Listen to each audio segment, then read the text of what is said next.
Eh bien les amis, aujourd'hui je vous propose un film à redécouvrir si vous ne l'avez pas vu ou si vous ne l'avez pas vu depuis longtemps et qui s'appelle, qui est l'adaptation d'un célèbre classique de la littérature jeunesse, on va dire fin 19e, début 20e, de Jack London et qui est Cro-Blanc. Tout de suite, on se voit la bande-annonce.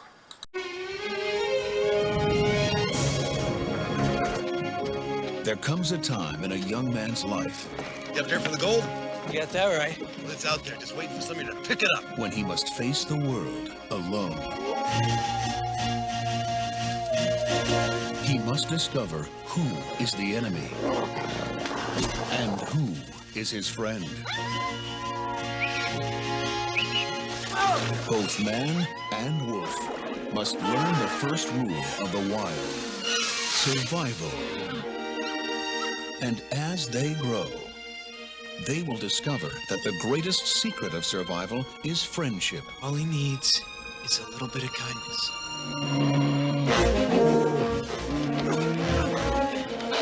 In a land where nature was the greatest challenge, they shared an incredible adventure. Holy mackerel. Burn 'em out. From Jack London's thrilling story, Walt Disney Pictures presents Ethan Hawke of Dead Poets Society and One Extraordinary Wolf. In Jack London's White Fang, together they found the courage to survive. Très beau. Alors, Cro-Blanc, comme je vous l'ai dit, c'est un film adapté de la célèbre nouvelle ou du roman, d'ailleurs je crois que c'est un roman, le roman de Jack London que j'ai lu il y a des années de cela, quand j'étais petit garçon. Alors, d'ailleurs c'est une histoire qui, hélas, c'est une histoire qui s'adresse plus à un jeune public, mais pas que, parce qu'il y a des éléments très forts dans cette adaptation qui est très bien faite. Alors, c'est sorti donc le 18 janvier 1991 aux États-Unis. Et je crois que c'est sorti un petit peu plus tard en France, c'est sorti je crois vers l'année 2000, qu'est-ce que je raconte, le 20 octobre, toujours en 91, mais c'est sorti le 20 octobre chez nous en France, toujours de l'année 91. C'est donc, je vous ai dit, c'est adapté d'un roman de Jack London qui s'appelle Cro-Blanc ou White Fang en anglais. Et c'est réalisé par Randall Kleiser. Randall Kleiser, que certains connaîtront aussi, puisqu'il a réalisé, avant ce film, il avait réalisé aussi un excellent film qui s'appelle Le Lagon Bleu, Blue Lagoon, et le très discutable, enfin pour moi, pour ma part, Grease, qui n'est pas vraiment un chef-d'œuvre, même si certains le considèrent comme culte. Pour ma part, je lui préférerais toujours Saturday Night Fever, mais bref, ce n'est pas notre sujet, sachant qu'il aura réalisé, après Cro-Blanc, il aura réalisé un autre film produit par Disney, et qui lui, là non plus, n'est pas un chef-d'œuvre non plus, puisque c'est Chérie, j'ai agrandi le bébé. Restons dans ce film qui est, là par contre, un chef-d'œuvre épique. Surtout qu'il y a la BO, il y a quand même Basil Polidoris et Hans Zimmer. Parmi les acteurs, on a donc dans le rôle de Jack Conroy, on a Ethan Hawke, on a Klaus Maria Brandauer, on a Seymour Cassel, on a James Rainer. Alors, je ne vais pas vous raconter un petit peu, je vais quand même vous rappeler un petit peu l'histoire. Si vous avez lu le bouquin, ou si c'est comme moi, si ça fait des années que vous ne l'avez pas lu. D'ailleurs, le film, comme le bouquin, je l'ai vu, je ne l'avais pas revu depuis des années. Alors, c'est l'histoire de Jack Conroy qui a hérité de son père d'une espèce de concession, un peu comme ça, dans l'Alaska. Et puis, il n'a pas eu de chance, voilà, comme beaucoup qui partent un petit peu sur les pistes. S'ils partaient sur les pistes, attirés par l'or, le fameux or du Klondike, avant que la fièvre de l'or se tourne vers la Californie, on partait vers le Grand Nord canadien, vers l'Alaska, tout ça. Alors lui, il a hérité d'une mine en disant mon fils, Papaya, vas-y, essaye de trouver quelque chose, essaye de trouver cet or, et puis si tu as plus de chance que moi, bref. Donc il hérite de cette mine, il va au Klondike, et là il se trouve dans cette espèce de ville qui est en proie à cette fièvre de l'or où les gens sont obsédés par ces idées, par cette idée fixe, hein, trouver la pépite, trouver le filon. Alors il va bien naturellement, naïf qu'il est, il arrive à se faire détrousser, mais il va quand même réussir à se faire ami avec des amis de son père, un certain, les noms, j'ai un petit peu les noms ici sur ma petite fiche, qui sont le vieux Skunker et Alex Larson, donc, qui est joué par Klaus Maria Brandauer, et avec lesquels ils doivent convoyer un vieux chercheur d'or, un copain qui est décédé, et ils doivent l'emmener, et à partir de là, toute l'histoire va se développer, il va rencontrer des meutes de loups, et c'est là que justement va se dérouler cette rencontre avec Cro-Blanc, hein, qu'on va voir un petit peu comme ça grandir, et puis on va voir aussi un destin parallèle de ce loup qui va naître louveteau, qui va avoir sa mère se faire tirer et puis lui partir et puis rencontrer les hommes, etc. C'est vraiment un très très beau film si vous l'avez jamais vu.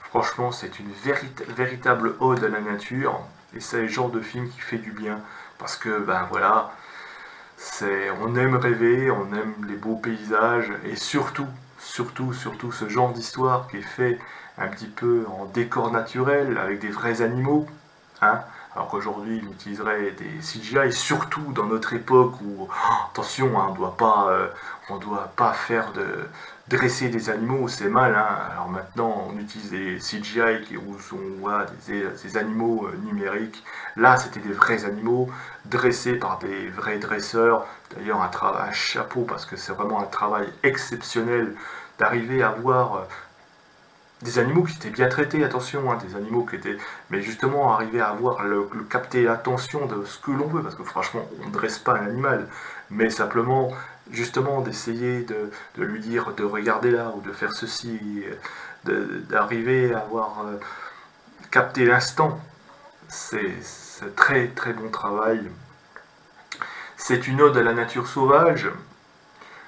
Ça peut être comparé un petit peu, on peut comparer ça un petit peu à l'ours qui a eu quelques années, je crois 3 ans avant, en 88. Jean-Jacques Hano avait fait ce film aussi magnifique, Ode à la nature, l'ours, qui raconte pas tout à fait la même chose, mais on retrouve le même thème, c'est-à-dire le thème c'est la nature sauvage, et la place de l'homme dans cette nature aussi.